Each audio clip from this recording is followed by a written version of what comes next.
ஆண்டவர இடத்துல எரியக்கூடிய தூங்குவாமி வரத்தை வாங்குகிறான்.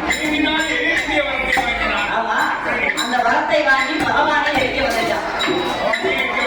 ஆமா, நான் கொடுத்த வரத்திற்கு பயந்து பகவானாகிய சிவபெருமான் அசைவுக்கே உணர்ந்து கொண்டிருக்கிறேன்.